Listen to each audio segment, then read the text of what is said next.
क्योंकि इस वक्त पाकिस्तान के जो हालात हैं और जो गुफ्तगू करनी थी यहाँ के माहौल की वजह से वो गुफ्तगू करना बड़ी मुश्किल हो जाती है। लेकिन मैं पाकिस्तान को मुकद्दम समझते हुए अपने सियासी मफाद के बजाय पाकिस्तान के इस्तेहकाम के लिए कोशिश करूँगा कि यह ऐवान जिसकी जिम्मेदारी पूरा पाकिस्तान है, जिम्मेदारी का मुजाहरा करे। जनाब स्पीकर, मैं मुबारकबाद देता हूँ पाकिस्तान की आवाम को 16वीं असम्बली के लिए, और ये यहाँ पे मुंतखब लोगों को मुबारकबाद पेश करता हूँ जो पूरे पाकिस्तान से पाकिस्तान की आवाम ने मुंतखब करके यहाँ भेजे हैं।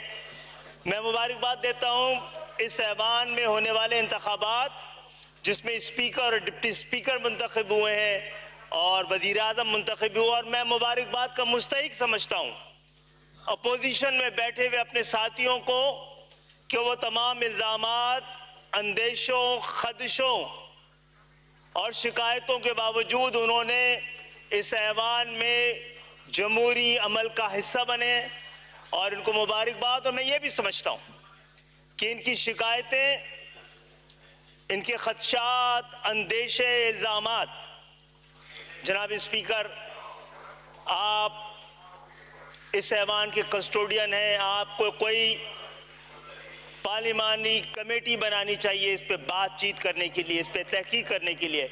इसी तरह वज़ीर आज़म से मैं मुतालबा करता हूँ, उनसे दरख्वास्त करता हूँ कि इस पे आप जुडिशल कमीशन भी बना दें ताकि बातचीत का, कानून का, आइन का रास्ता अपनाया जाए शोर के रास्ते के बजाय। और ये जो मामला है कि ये आइन पाकिस्तान की जमहूरियत का महवर, सियासत का मरकज है, और सियासत को गुज़श्ता 30-40 साल से, 50 साल से ये सियासत को मदाखलत की शिकायत रही है।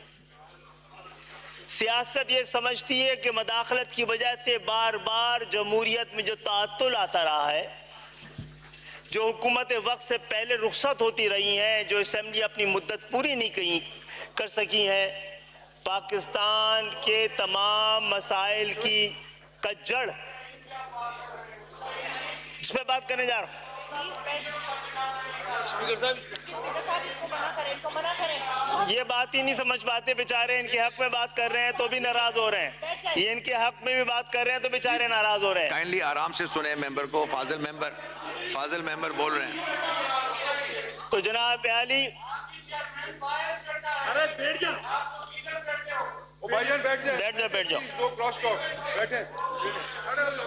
लेकिन जनाब स्पीकर जी, आपने ये कहा, कल ये कहा गया कि हमारी शनाख्त, हमें ये कहा गया कि हमारी शनाख्त फॉर्म 47 है, फॉर्म गलत लगा दिया। हमारी शनाख्त 1947 है, फॉर्म 47 ही 1947 हमारी शनाख्त है, और फॉर्म 45 हमारे पास है, फॉर्म 45 हमारे पास है। हम तो कह रहे हैं इनकी बात सुने, लेकिन ये बात सुनने को खुद तैयार नहीं है। आज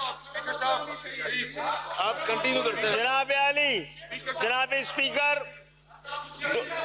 2000 आप बैठे प्लीज, आप बैठे जनाब। अभी बैरिस्टर गौहर साहब ने बात करनी है, आपके पार्टी के मेंबर है वो भाई, जो ये बात भी नहीं सुनेंगे।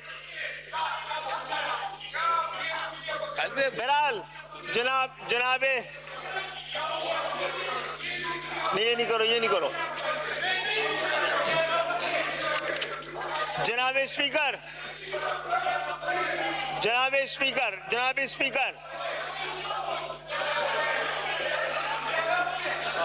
नहीं, ये नहीं करो, छोड़ दो। जनाब स्पीकर, 2002 से 2024 तक इन 22 सालों में 5 इंतखाबात कमोबेश वक्त में हुए हैं। जनाब तशरीफ रखें। अली मोहम्मद, आपके लिए भी बात कर रहे हैं, आप उस पर भी नाराज हो रहे हैं। आपसे मफाहमत की बात कर रहे हैं, उस पर भी आप नाराज हो रहे हैं।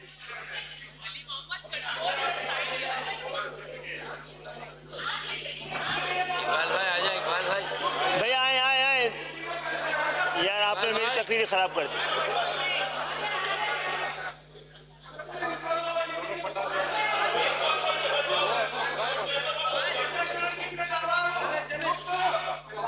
बस तकरीर आप कहते ना एक बार माटा का एक राशि से लगी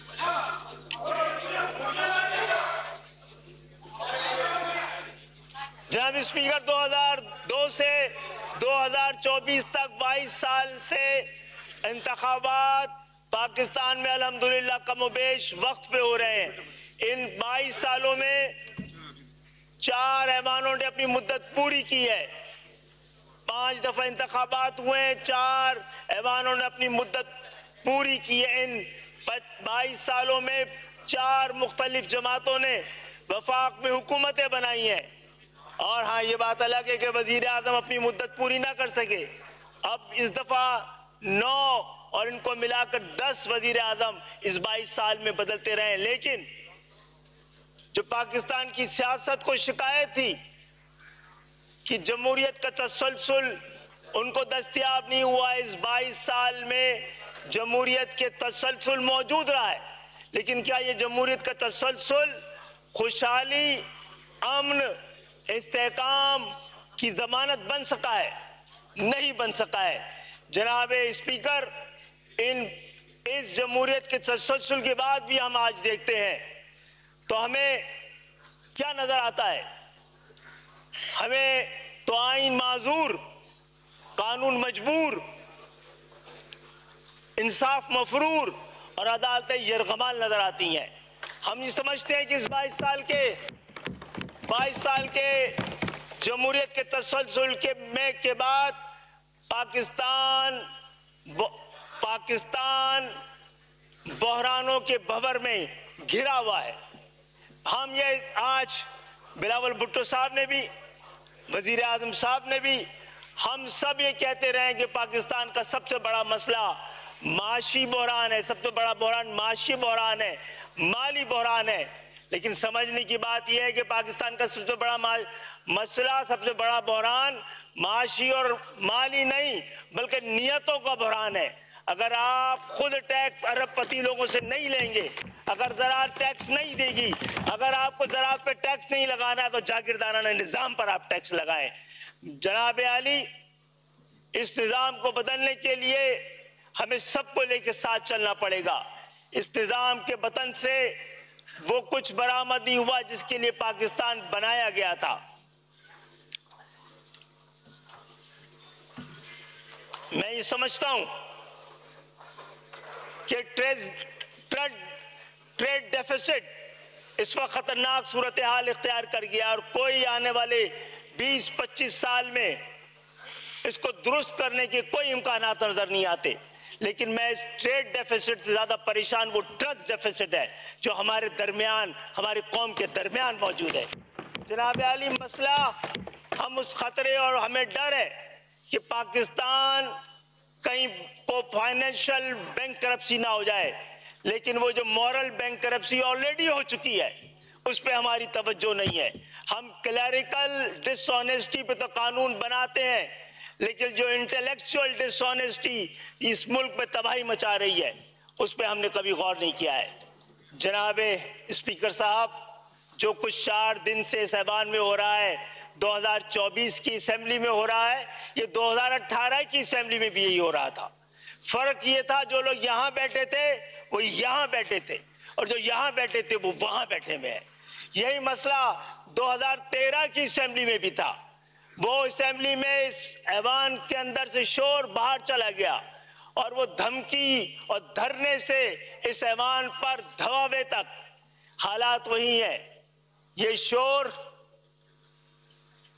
और ये शराबा, ये एहतजाज, ये जनाब स्पीकर, मुझे लग रहा है कि जमहूरियत अपना मुकदमा हार रही है।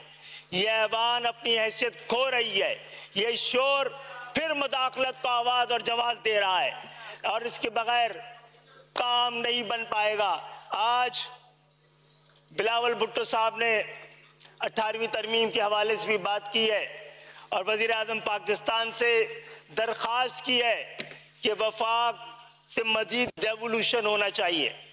अगर बिलावल भुट्टो साहब यहाँ मौजूद होते तो मैं उनसे पूछता कि 18वीं तरमीम जो कि डेवोल्यूशन ऑफ पावर के लिए हुई है, वो एक्यूमुलेशन ऑफ पावर कैसे साबित हुई है। सबसे पहले सूबे डिवॉल्व करें जो सब्जेक्ट, उसको थर्ड टियर ऑफ गवर्नमेंट को भेजने थे। और गैर मामूली हालात है जनाब स्पीकर, गैर मामूली हालात गैर मामूली इक़दामात के मुतकाज़ी हैं जनाब। कंजर्वेटिव ट्रीटमेंट से कुछ नहीं होगा, मुल्क को रेडिकल सर्जरी की जरूरत है। फॉर्म 47 हम अल्हम्दुलिल्लाह फॉर्म 45 रखते हैं, जिसके पास भी फॉर्म 45 है मिलकर इस इंतखाबात। और मामला ये है कि कुछ लोग कहते हैं अगर इनकी बात सही समझ ली जाए कि इनको हराया गया है तो भाई जिस तरह जितवाया गया था उसी लोगों ने उसी तरह हरा दिया है।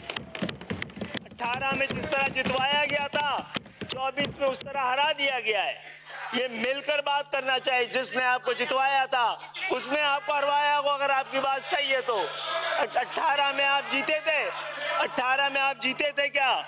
और इसके साथ साथ मैं इस ऐवान में अपने इस इलेक्शन में अपने शहीद होने वाले साथियों को, सोराब गोट के हमीदुल्लाह को, मंगो पीर के मोहम्मद नियाज को, मच्छर कॉलोनी की महबूबुल इस्लाम को, नाज़ाबाद के अहमद फराज को और सराजुल इस्लाम को भी खराज तहसीन पेश करता हूँ कि वो जमहूरियत के रास्ते के शहीद हैं।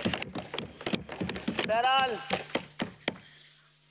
हम ये समझते हैं कि जब तक सियासी कुव्वतों के दरमियान गुफ्तगू शुरू नहीं होगी तो फिर हमें कोई और बैठाएगा, घर भेजेगा। पाकिस्तान के अंदर जमहूरियत एक बार फिर डिरेल हो जाएगी। इन रवैयों के साथ जमहूरियत नहीं चलती है। और पाकिस्तान में अगर आपको साथ देना है हम आपका साथ देते हैं।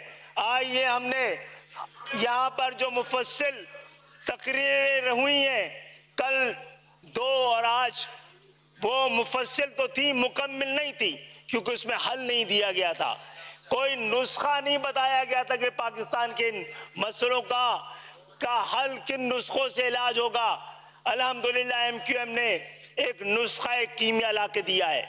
आए हम तहरीक इंसाफ को दिखाते हैं जिसमें डेवोल्यूशन ऑफ पावर के लिए ये 3 नुकात हैं जनाब आली जो हम पेश कर रहे हैं कि जिस तरह पाकिस्तान के आईन में वफाकी हुकूमत और सूबाई हुकूमत को आईनी तहफ़्फ़ुज़ मिला है, इसी तरह ज़िलाई हुकूमतों को भी आईनी तहफ़्फ़ुज़ फराहम किया जाए या आइन फराहम करे।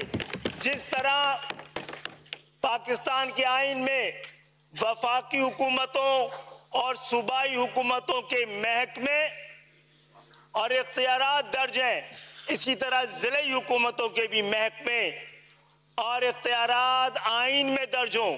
आइन हिफाजत करे पाकिस्तान की जमहूरियत की और इस आइन को इस काबिल किया जाए कि आम पाकिस्तानी की हिफाजत कर सके।